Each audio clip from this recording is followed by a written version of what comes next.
الحمد لله نحمده ونستعينه ونستغفره ونؤمن به ونتوكل عليه ونعوذ بالله من شرور أنفسنا ومن سيئات أعمالنا من يهده الله فلا مضل له ومن يضلله فلا هادي له ونشهد أن لا إله إلا الله وحده لا شريك له ونشهد أن سيدنا وسندنا ومولانا محمدا عبده ورسوله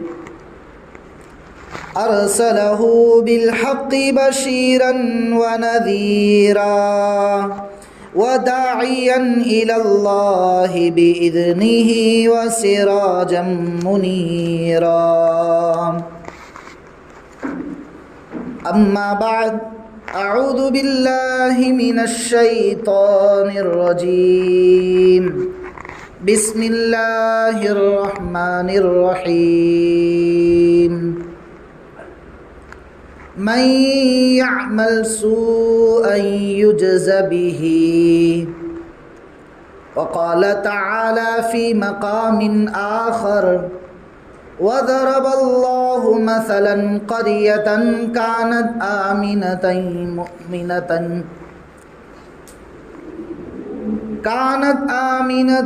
مؤمنة يأتيها رزقها من كل مكان فكفرت بأنعم الله فأذاقها الله لباس الجوع والخوف بما كانوا يصنعون صدق الله العظيم۔ محترم عزیز بزرگوں اور دوستوں، اللہ تبارک و تعالی کا بے انتہا فضل اور اس کا کرم ہوا کہ اللہ رب العزت نے ہم سب کو اپنی عبادت کے لیے اپنے گھر میں جمع فرمایا۔ عزیز بزرگوں اور دوستوں، زندگی اللہ رب العزت نے جو ہمیں عطا فرمائی ہے،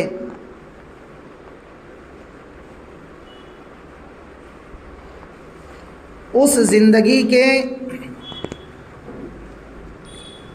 کچھ تقاضے اللہ رب العزت نے ہمارے ساتھ میں لگا دیے ہیں۔ زندگی کے کچھ تقاضے دنیا کے اعتبار سے ہیں اور زندگی کے کچھ تقاضے دین کے اعتبار سے ہیں۔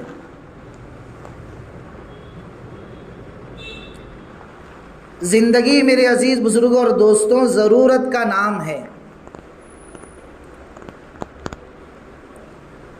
جہاں ہم نے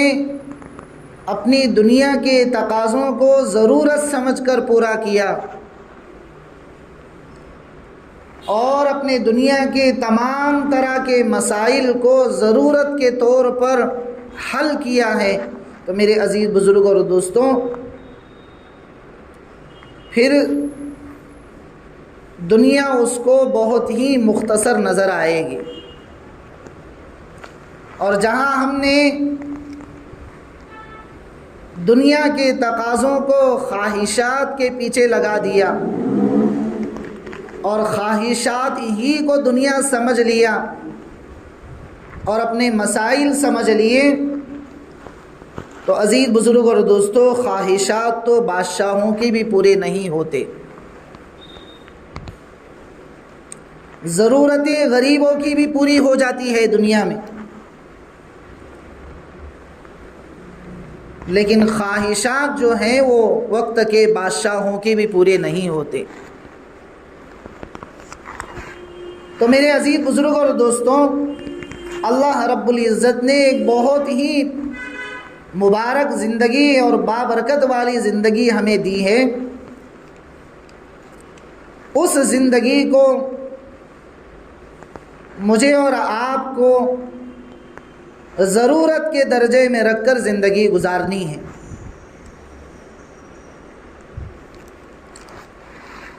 اب جو زندگی اللہ رب العزت نے ہمیں عطا فرمائی ہے وہ بڑی مختصر سی زندگی ہے اور بڑی مختصر سی کہانی ہے کہ ہمیں معلوم نہیں ہے کہ زندگی کی شام کب ہو جائے اور کس حالت میں ہو جائے اور کس وقت میں ہو جائے، لیکن اس سے پہلے ہمیں یہ کوشش کرنی چاہیے کہ ہماری زندگی کا جو بہت بڑا حصہ ہے وہ اللہ کے دین کی اور اللہ کی یادوں میں اور گناہوں سے دوری میں گزرنے والا بن جائے۔ اللہ کے نبی صلی اللہ علیہ وسلم حدیث مبارکہ میں ارشاد فرماتے ہیں کہ گناہ آدمی کو اللہ سے دور کر دیتا ہے۔ اسی وجہ سے حدیث پاک میں یہ بات بھی ملتی ہے کہ جب بندہ گناہ کرتا ہے تو اس کے دل پر ایک سیاہ دھبا لگ جاتا ہے، ایک سیاہ داغ لگ جاتا ہے۔ جب آدمی گناہ سے توبہ نہیں کرتا، گناہوں سے معافی نہیں مانگتا، اس وقت تک وہ گناہ کا دھبا اس کے دل پر لگا رہتا ہے، اور جیسے جیسے گناہوں میں وہ مبتلا ہوتا ہے اسی طریقے سے اس کے دل پر سیاہ نقطے اور دھبے لگنا شروع ہو جاتے ہیں، اور دیکھتے ہی دیکھتے اس کا دل ایک سیاہی کی شکل اختیار کر لیتا ہے، اور ایسی دل میں قساوت آ جاتی ہے کہ اس قساوت قلبی کی وجہ سے آدمی اللہ سے دور ہو جاتا ہے۔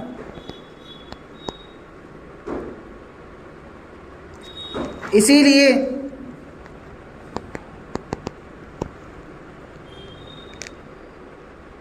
گناہوں کی وجہ سے اور گناہ ہونے کے بعد معافی کے نہ مانگنے کی وجہ سے عزیز بزرگ اور دوستوں بعض مرتبہ آدمی علم سے محروم ہو جاتا ہے۔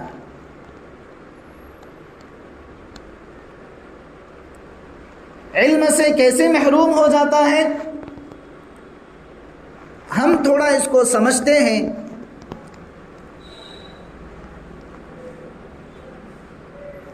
علم نام ہے دو چیزوں کا،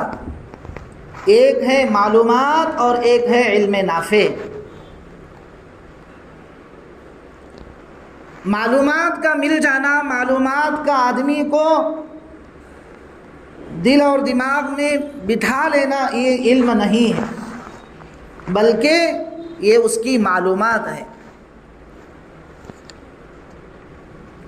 اور علم نافع وہ ہوتا ہے جو آدمی کو اس کی زندگی میں آنے کے بعد اس کو عمل کی دعوت دیتا ہے۔ اسی لیے حضرت مفتی شفیع صاحب رحمۃ اللہ علیہ نے ایک مرتبہ اپنے طلباء سے پوچھا کہ بچوں علم کیا چیز ہے؟ تو کسی نے کہا جاننا، کسی نے کہا سمجھنا، اور کسی نے الگ الگ طریقوں سے جواب دیا۔ آخر میں حضرت مفتی شفیع صاحب رحمۃ اللہ علیہ کہنے لگے علم اس چیز کا نام ہے کہ جب وہ آدمی کے پاس آ جائے تو اس کو عمل کی دعوت دے جائے، یعنی ایک چیز کے معلوم ہونے کے بعد وہ چیز اس کو عمل پر لے آئے، نیکی کی طرف لے آئے، گناہوں سے معافی کی طرف لے آئے، یہ حقیقت میں اس کا علم ہے۔ اور اگر یہ چیزیں اس کے پاس نہیں ہیں اور وہ عمل سے خالی ہے تو اس کا نام علم نہیں ہے، اس کا نام معلومات ہے۔ مثال کے طور پر سگریٹ بنانے والی کمپنی سگریٹ کے پیکیج پر لکھی رہتی ہے کہ سگریٹ پینے سے یہ بیماریاں ہو جائیں گی۔ تمباک بنانے والی فیکٹری اپنے پروڈکٹ پر لکھی رہتی ہے کہ ہمارا پروڈکٹ استعمال کرنے کی وجہ سے اور اس چیز کو استعمال کرنے کی وجہ سے آدمی بیمار ہو جاتا ہے۔ لیکن پھر بھی آپ نے دنیا کا مشاہدہ کیا ہوگا کہ جس چیز سے روکا جاتا ہے اسی چیز کو لوگ زیادہ استعمال کرتے ہیں۔ حالانکہ معلوم ہے کہ بنانے والی فیکٹری نے بھی معلوم کیا ہے، اور جو آدمی تمباکو استعمال کر رہا ہے، سگریٹ استعمال کر رہا ہے، نشے کی چیزیں استعمال کر رہا ہے، اس کو معلوم ہے کہ ان چیزوں کی وجہ سے مجھے نقصان ہو جائے گا، لیکن پھر بھی وہ اپنی ضرورت، اپنی خواہش کو پورا کرنے کے لیے بجائے اس چیز سے رکنے کے اور زیادہ ان چیزوں کو استعمال کرنے والا بنتا ہے۔ معلوم ہوتا ہے کہ ضرورت کا معلوم ہو جانا یہ علم نہیں ہے، علم نام ہے عمل پر کھڑا کرنے کا، کہ آدمی کو معلوم ہونے کے بعد آدمی اس چیز سے رک جائے، حقیقت میں یہ علم ہوتا ہے۔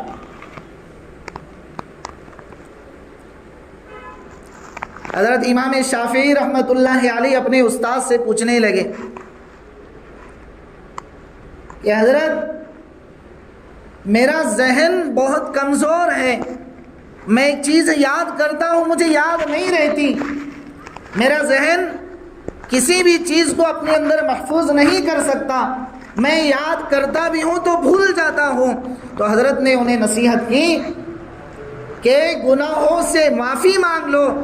گناہوں سے توبہ کر لو، اور گناہوں سے بچنا یہ علم نافع کا آ جانے کا ذریعہ ہے۔ تو معلوم ہوتا ہے کہ گناہوں کی وجہ سے، گناہ کی نحوست کی وجہ سے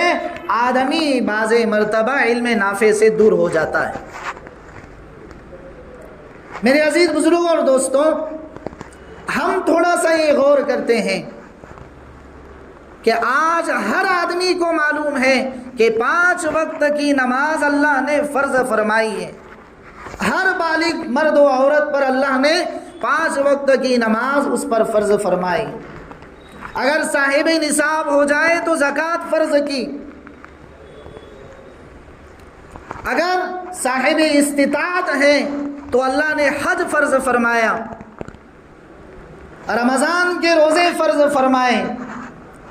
پھر بھی میرے عزیز بزرگوں اور دوستوں، ہمارا اکثر ہی طبقہ وہ ملتا ہے جو ان چیزوں کو جان بوجھ کر چھوڑتا ہے۔ تو معلوم ہوا کہ علم وہ نام نہیں جو معلومات ہیں، علم نام ہے نفع کی چیز کا، یعنی آدمی کو عمل پر کھڑا کر جائے وہ حقیقت میں علم ہوتا ہے۔ لیکن اللہ کے نبی صلی اللہ علیہ وسلم فرماتے ہیں کہ گناہوں کی نحوست کی وجہ سے آدمی علم نافع سے بھی محروم ہو جاتا ہے، نفع والے علم سے محروم ہو جاتا ہے۔ تو عزیز بزرگوں اور دوستوں، گناہوں کی نحوست کی وجہ سے سب سے پہلی چیز جو اللہ پاک چھین لیتے ہیں وہ علم نافع کو انسان سے اللہ چھین لیتے ہیں۔ اور دوسرے نمبر کی چیز ہے رزق میں تنگی اللہ تبارک و تعالیٰ ڈال دیتے ہیں۔ گناہوں کی نحوست کی وجہ سے اللہ پاک رزق میں تنگی ڈالتے ہیں۔ قرآن کریم کی جو ابھی خطبے میں نے آپ کے سامنے قرآن کریم کی آیت کریمہ تلاوت کی، وَضَرَبَ اللَّهُ مَثَلًا قَرْيَةً كَانَتْ آمِنَةً مُطْمَئِنَّةً يَأْتِيهَا، اللہ تبارک و تعالیٰ ایک قوم کی، ایک بستی کی مثال ہمارے سامنے پیش کر رہے ہیں اور کہہ رہے ہیں کہ ایک بستی کو ہم نے ہر طرح کی نعمتیں دی تھی، ہر طرح کی سہولتیں دی تھی، ہر طرح کی آسائشیں، زیبائشیں، نمائش کی چیزیں انہیں دیتی، لیکن جب وہ قوم، وہ بستی، وہ طبقہ اللہ کی نافرمانی پر اتر گیا تو اللہ تبارک و تعالیٰ نے ان کے ساتھ میں خوف کا لباس پہنا دیا، ان کو بھوک مری کا لباس پہنا دیا، اور یأتیہا رزقہا رغدم من کل مکان، ہر طرف سے اللہ تبارک و تعالیٰ ان کی روزی روٹی کا انتظام کر چکے تھے۔ لیکن جب وہ قوم، وہ بستی، وہ گاؤں، وہ شہر والوں نے اللہ کی نافرمانی کی، گناہوں سے زندگی گزاری، تو اللہ تبارک و تعالیٰ نے جو چیزیں انہیں دی تھی ان چیزوں کو چھین لیا۔ فَكَفَرَتْ بِأَنْعُمِ اللَّهِ، اللہ کی نعمتوں کی ناشکری کی۔ فَأَذَاقَهَا اللَّهُ لِبَاسَ الْجُوعِ وَالْخَوْفِ بِمَا كَانُوا يَصْنَعُونَ، اللہ تبارک و تعالیٰ نے بھوک مری کا خوف، بھوک مری کا ڈر ان کے اندر ڈال دیا، جس کی وجہ سے وہ لوگ اللہ کی نعمتوں سے محروم ہو گئے۔ تو فرماتے ہیں کہ گناہوں کی نحوست کی وجہ سے بعض مرتبہ لوگوں کو رزق حلال میں تنگی آ جاتی ہے۔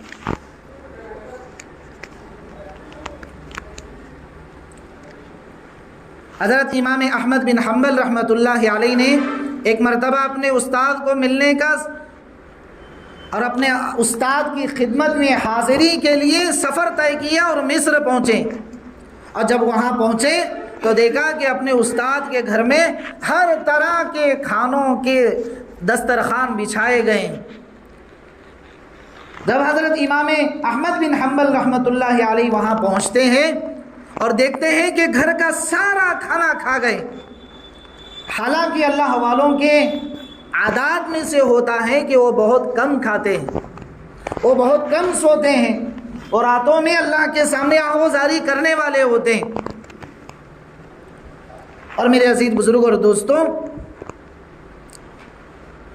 آج کی سائنس اس بات کو بتانے پر مجبور ہے کہ کم کھانا یہ آدمی کی صحت کے لیے بہت ہی بڑا فائدہ ہوتا ہے۔ اسی وجہ سے بیچ میں ایک بات یاد آ گئی، حضرت امام مالک رحمۃ اللہ علیہ فرماتے ہیں کہ اللہ رب العزت نے ہمیں جتنا بھی علم دیا ہے، یہ وقت کے امام تھے بہت بڑے، اللہ نے جتنا بھی علم ہمیں دیا ہے یہ سارا کا سارا بھوک کی حالت میں گزارنے کی وجہ سے اللہ نے دیا۔ تو میرے عزیز بزرگ اور دوستوں، اللہ والوں کی نشانیوں میں سے ہے کہ وہ بہت کم کھاتے ہیں۔ تو اب یہ جب اب استاد کے گھر پہنچے کہ دیکھا کہ پورا دسترخوان صاف کر دیا، گھر کی بچیاں کہنے لگی ابا جان آپ تو کہتے تھے کہ آپ کے شاگرد بڑے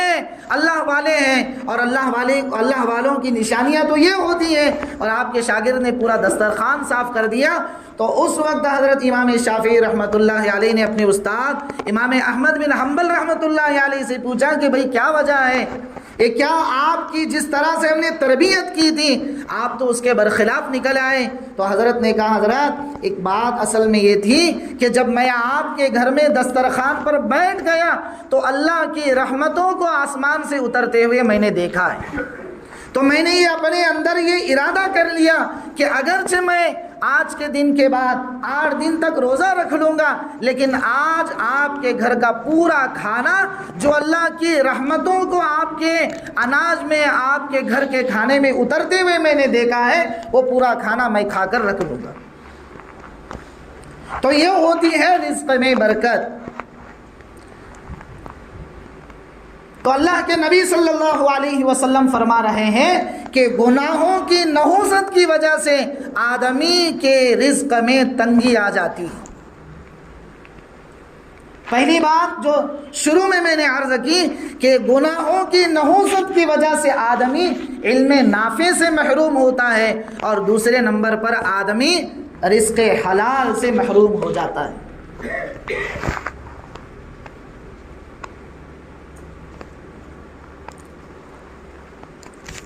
میرے عزیز بزرگوں اور دوستوں، تیسرے نمبر پر گناہوں کی نحوست کی وجہ سے آدمی اللہ سے دور ہو جاتا ہے۔ اللہ سے دوری کا مطلب یہ ہے کہ آدمی کو اپنی نمازوں میں لذت نہیں رہتی، اللہ کی یاد اسے وحشت لگتی ہے، وہ جب مسجد میں آتا ہے تو گھبرا جاتا ہے کہ کب نماز پڑھوں اور کب باہر چلے جاؤں۔ یہ اللہ سے دوری ہے۔ تو اللہ کے نبی صلی اللہ علیہ وسلم فرما رہے ہیں کہ گناہوں کی نحوست یہ ہوتی ہے کہ آدمی اللہ سے دوری اختیار کر لیتا ہے۔ اور چوتھے نمبر پر فرماتے ہیں کہ انسانوں سے آدمی کو وحشت ہو جاتی ہے، یعنی وہ اللہ والوں کی مجلسوں میں، دین کے کاموں میں، دین کی محنتوں میں اپنا حصہ نہیں ڈالتا ہے، بلکہ وہ ڈرتا رہتا ہے کہ کہیں ایسا نہ ہو جائے کہ میرے گناہوں کی نحوست اور میرے گناہوں کی فہرست کہیں میرے دوستوں پر ظاہر نہ ہو جائے، اس لیے وہ ہمیشہ دور دور دور رہتا ہے۔ اسی لیے اللہ کے نبی صلی اللہ علیہ وسلم فرما رہے ہیں جو آدمی گنہگار ہوتا ہے اس کو کبھی اللہ والوں کی، دین کے کاموں کی، دین کی مجلسوں کی، دین کی محنتوں کی مجلسیں اچھی نہیں لگتی ہیں، اور وہ انسانوں سے دوری اختیار کرتا رہتا ہے اور ہمیشہ تنہا رہنا پسند کرتا ہے۔ اور پانچویں نمبر پر بتاتے ہیں کہ بننے کے کام بھی گناہوں کی نحوست کی وجہ سے بگڑ جاتے ہیں۔ آج یہ دیکھنے میں آتا ہے کہ ہر ملنے والا اپنی پریشانی سامنے رکھتا ہے کہ ہمارا یہ کام بننے والا تھا اور اچانک بگڑ گیا، ہمارا یہ کام ہونے ہی والا تھا کہ اچانک کہیں کسی چیز کی وجہ سے وہ کام ہمارا بگڑ گیا، میرا یہ کام ہونے ہی والا تھا کہ اچانک کسی حادثے کی وجہ سے وہ میرا کام رک گیا۔ یہ میرے عزیز بزرگ اور دوستوں اللہ کے نبی صلی اللہ علیہ وسلم کی بتلائی ہوئی تعلیمات ہیں کہ جو آدمی گنہگار ہوتا ہے اس کے بننے کے کام بھی بگڑ جاتے ہیں۔ اور چھٹے نمبر پر فرماتے ہیں کہ لذت قلبی سے آدمی محروم ہو جاتا ہے۔ لذت قلبی کیا ہے؟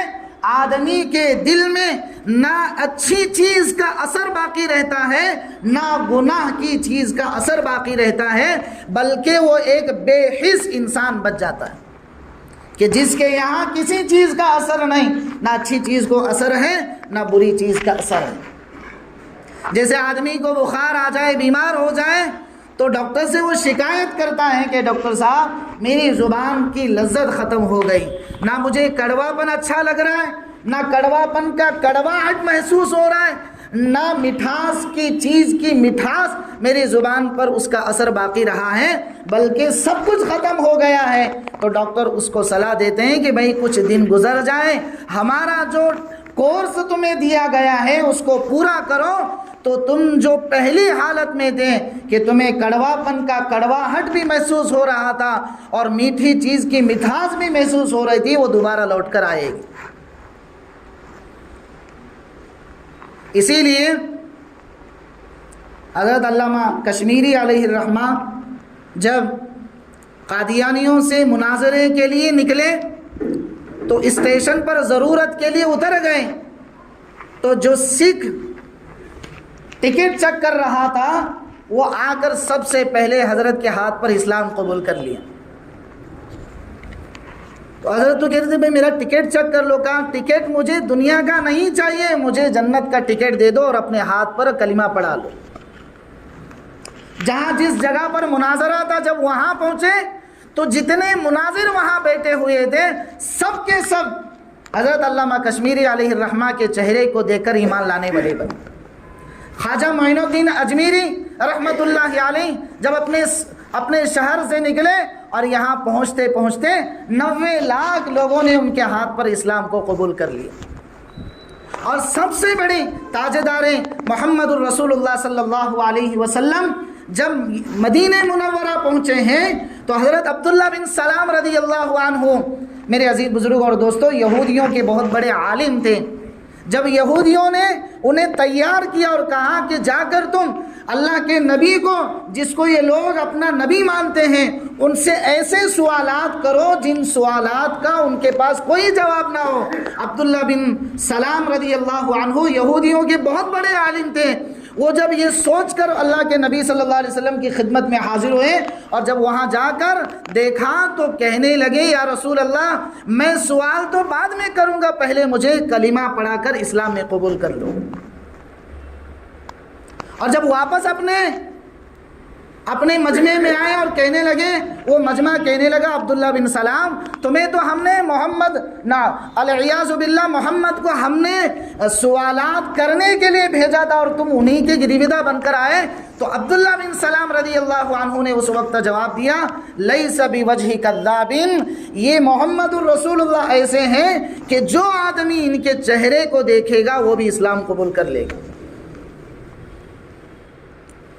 تو میرے عزیز بزرگوں اور دوستوں، لذت قلبی کی یہ کیفیت ہوتی ہے کہ آدمی کو نیکی اچھی لگتی ہے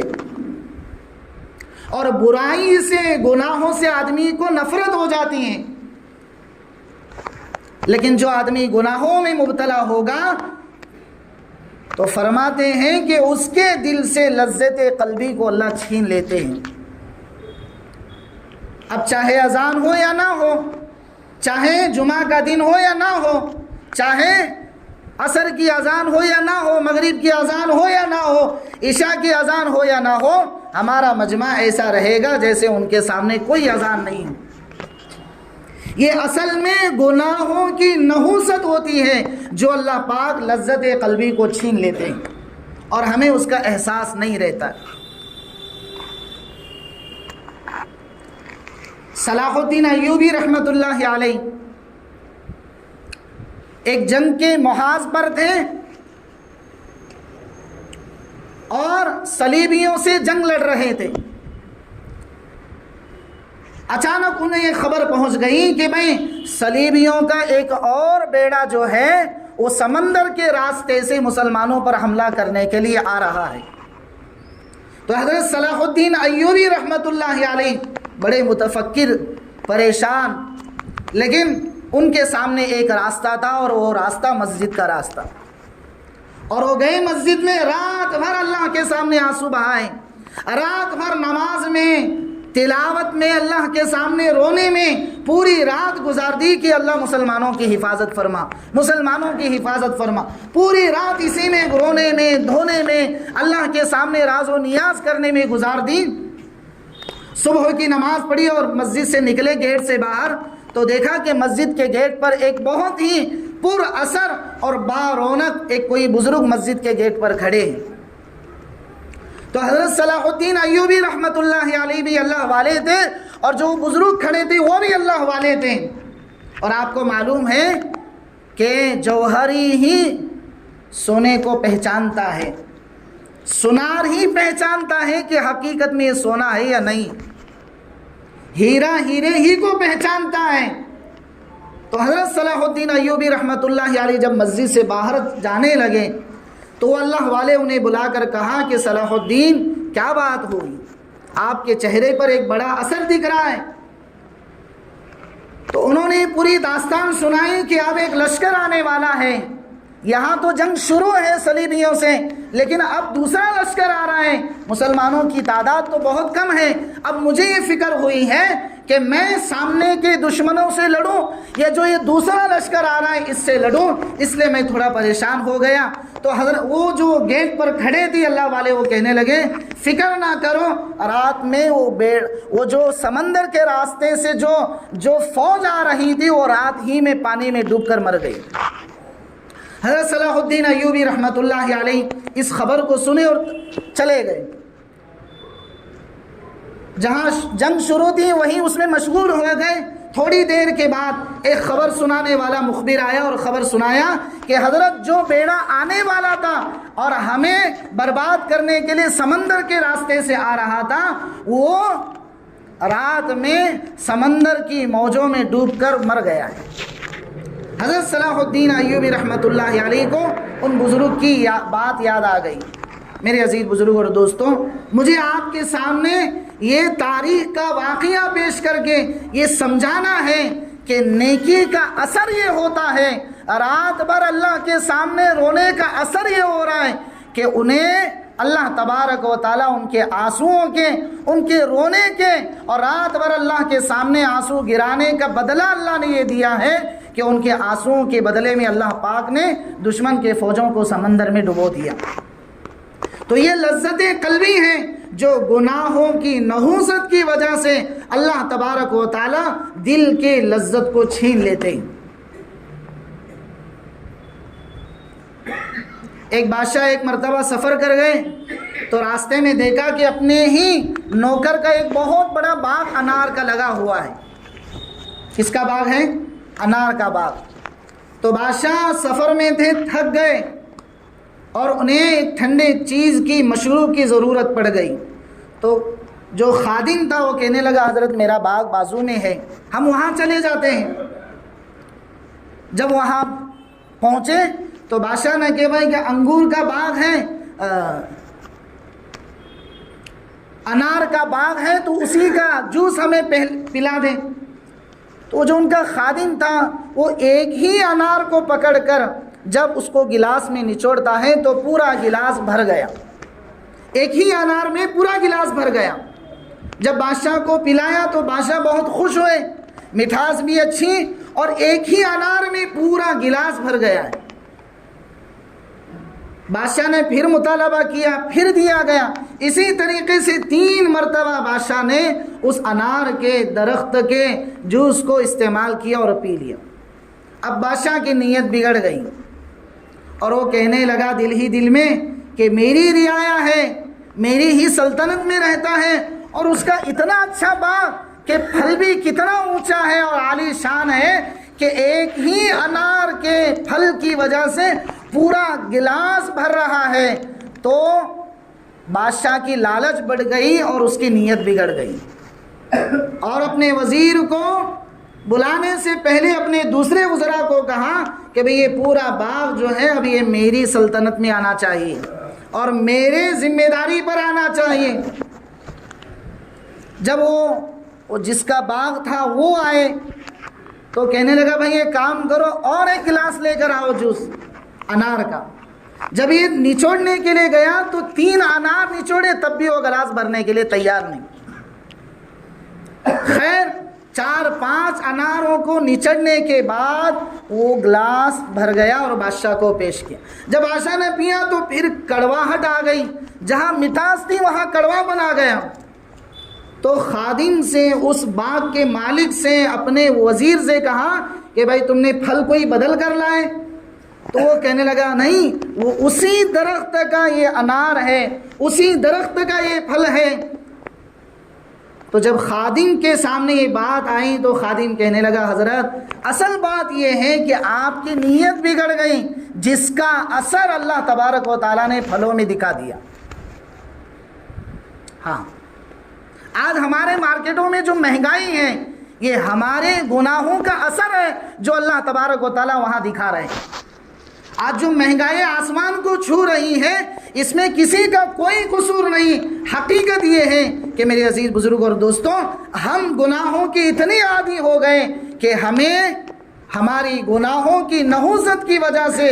اتنی مہنگائی آج مارکیٹ میں بن گئی۔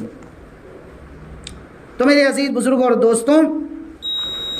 آپ کے سامنے میں یہ بات عرض کر رہا تھا کہ گناہوں کی نحوست کی وجہ سے اللہ تبارک و تعالیٰ ان چیزوں میں بے برکتی کو لاتے ہیں جو میں نے آپ کے سامنے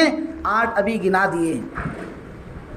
تو ہم تمام یہ نیت کریں گے انشاءاللہ کہ ہم گناہوں سے بالکل پرہیز کریں گے اور انشاءاللہ ایک نئی زندگی کا سفر شروع کریں گے انشاءاللہ۔ اللہ تعالیٰ ہم سب کو عمل کی توفیق عطا فرمائے۔ بھئی سنت جو نہیں پڑھیں وہ سنت سے فارغ ہو جائے۔